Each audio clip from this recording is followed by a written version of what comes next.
खबर मैनपुरी से है, जहां विकासखंड सुल्तानगंज के ग्राम औरंद में पंचायत चुनाव से पहले अमेरिका प्राइमरी की तर्ज पर प्रधान प्रत्याशी के लिए चुनाव हुआ है।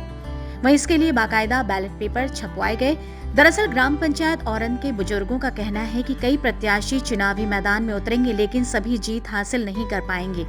इसके चलते आपस में रंजिश जरूर हो जाएगी। ऐसे में लंबे मंथन के बाद ग्रामीणों ने प्रत्याशी चयन के लिए मतदान कराने का निर्णय लिया। वहीं आंतरिक चुनाव के लिए बाकायदा 3 प्रत्याशियों के फोटो युक्त मतपत्र छपवाए गए। इसमें गांव निवासी सत्यपाल सिंह, सुनील चौहान और अखंड प्रताप ने बतौर प्रधान प्रत्याशी के लिए दो हाथ किए।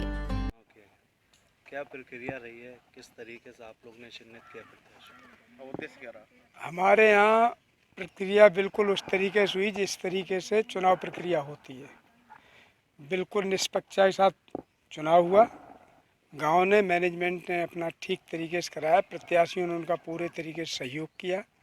कहीं पे कोई भी किसी प्रत्याशी द्वारा या गांव के द्वारा कोई प्रतिरोध नहीं हुआ, विरोध हुआ। किस तरह से ये संपन्न कराया गया?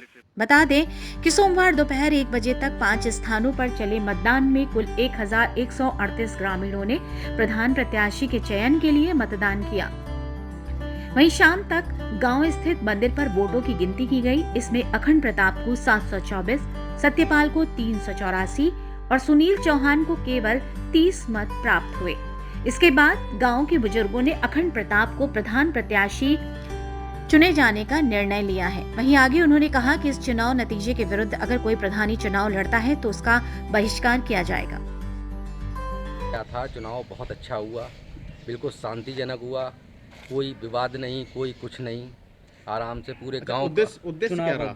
उद्देश्य ये था कि एकता करना, गांव की एक समाज में एकता करना। जैसे छुटपुट घटनाएं होती रहती हैं, समझे, एक दूसरे के सब चचा हैं, कोई भतीजे हैं, कोई बाबा हैं, कोई कुछ हैं, तो ये था कि एक सबको इकट्ठा करके एक उस पर बैठालना समाज में। अच्छा, आपकी क्या भूमिका थी इस चुनाव में? हमारी इसमें भूमिका ये थी कि हम भी एक नियुक्त किए गए थे इस चुनाव में। जो हमारे बुजुर्ग लोग हैं उन्होंने हमको सम्मान दिया, इस कमेटी में वो दिया।